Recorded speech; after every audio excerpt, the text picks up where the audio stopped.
بسم اللہ الرحمن الرحیم۔ معزز ناظرین، آج کی اس ویڈیو میں آپ کو بتاؤں گی حضرت محمد صلی اللہ علیہ وآلہ وسلم کا وہ واقعہ جس نے آپ نے ایک اونٹ کو ذبح کرنے سے بچایا۔ پھر اس اونٹ نے آپ صلی اللہ علیہ وآلہ وسلم کو 4 دعائیں دیں۔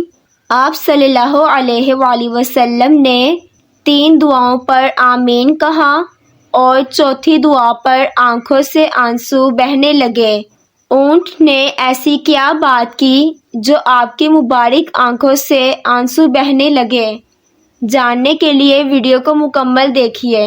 حضرت ترمیم رضی اللہ تعالی عنہ بیان کرتے ہیں، ہم حضور صلی اللہ علیہ وآلہ وسلم کی بارگاہ میں حاضر تھے کہ ایک اونٹ بھاگتا ہوا آیا اور آپ صلی اللہ علیہ وآلہ وسلم کے سر انور کے پاس آ کر کھڑا ہو گیا، جیسے کان میں کوئی بات کہہ رہا ہو۔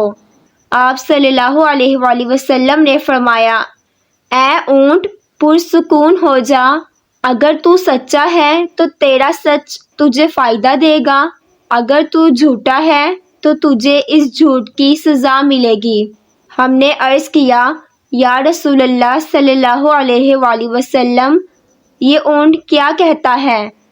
آپ صلی اللہ علیہ وآلہ وسلم نے فرمایا، اس اونٹ کے مالکوں نے اسے ذبح کر کے اس کا گوشت کھا لینے کا ارادہ کر لیا تھا۔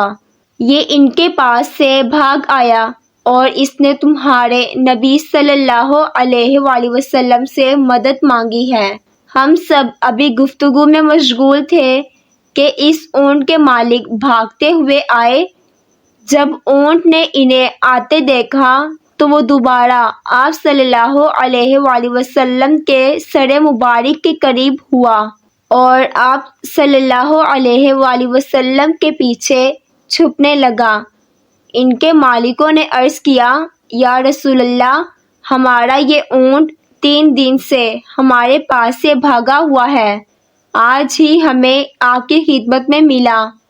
اس پر آپ صلی اللہ علیہ وآلہ وسلم نے فرمایا، یہ میرے سامنے شکایت کر رہا ہے، یہ کہتا ہے کہ یہ تمہارے پاس کئی سال تک پلا، جب موسم گرما آتا تو تم گھاس اور چارے والے علاقوں کی طرف اس پر سوار ہو کر جاتے، اور جب موسم سرما آتا تو اسی پر سوار ہو کر گرم علاقوں کی طرف کوچ کرتے۔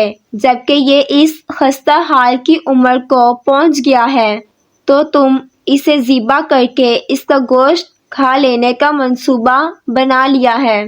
انہوں نے عرض کیا، خدا کی قسم یا رسول اللہ، یہ بات بالکل اسی طرح جیسے آپ نے بیان فرمائی۔ اس پر آپ صلی اللہ علیہ وآلہ وسلم نے فرمایا، ایک اچھے خدمت گزار کی اس کے مالکوں کی طرف سے کیا یہی جزا ہوتی ہے؟ وہ عرض گزار ہوئے، یا رسول اللہ، اب ہم نہ اسے بیچیں گے اور نہ ہی اسے ذبح کریں گے۔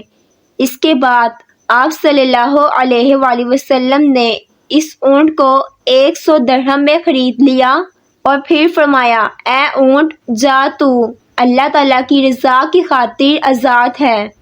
اس اونٹ نے آپ صلی اللہ علیہ وآلہ وسلم کے سر مبارک کے پاس اپنا منہ لے جا کر کوئی اور آواز نکالی تو رسول اللہ صلی اللہ علیہ وآلہ وسلم نے فرمایا، آمین۔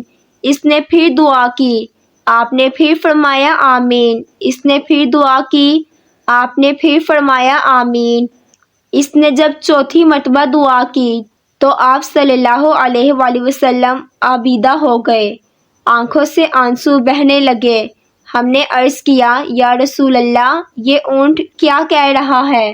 آپ نے فرمایا، اس نے پہلی دفعہ کہا، اے نبی صلی اللہ علیہ وآلہ وسلم، اللہ تعالیٰ آپ کو اسلام اور قرآن کی طرف سے بہترین جزا عطا فرمائے۔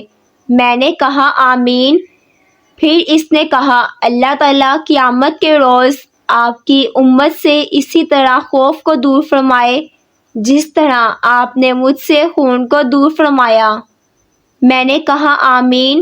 پھر اس نے ایک دعا کی، اللہ تعالیٰ دشمنوں سے آپ کی امت کے خون کو اسی طرح محفوظ رکھے جس طرح آپ نے میرا خون محفوظ فرمایا۔ اس نے پھر کہا، اللہ تعالیٰ آپ کی امت کے درمیان جنگ و جدال پیدا نہ ہونے دے۔ یہ سن کر مجھے رونا آ گیا، کیونکہ یہی دعا میں نے بھی اپنے اللہ تعالیٰ سے مانگی تھی۔ تو اللہ تعالیٰ نے پہلے 3 تو قبول فرما لی، لیکن آخری دعا سے منع فرما دیا۔ جب جبرائیل علیہ السلام نے مجھے اللہ تعالیٰ کی طرف سے خبر دی کہ میری امت آپس میں جنگ کر کے فنا ہوگی، جو کچھ ہونے والا ہے قلم اسے لکھ چکا ہے۔ نبی کریم صلی اللہ علیہ وآلہ وسلم کی یہ حدیث مبارک آج بالکل سچ ثابت ہو رہی ہے۔ آج کے دور پر نظر دوڑائیں ہم دیکھتے ہیں کہ مسلمان کس طرح ایک دوسرے کے خون کے پیاسے ہیں، ایک دوسرے کو کس طرح قتل کر رہے ہیں، اور کروایت ہے کہ جتنا نقصان مسلمان نے مسلمان کا کیا ہے، یہ اتنا نقصان شاید کافروں نے مسلمان کا نہیں کیا۔ ہمیں چاہیے کہ ہم اللہ تعالیٰ کی رسی کو مضبوطی سے تھام لیں، ایک امت بن جائیں، آپس کی نفرتوں کو ختم کر دیں۔ ایسی معلوماتی اور اسلامی ویڈیو کو دیکھنے کے لیے چینل کو سبسکرائب کریں۔ اگلی ویڈیو تک اجازت دیجیے، اللہ حافظ۔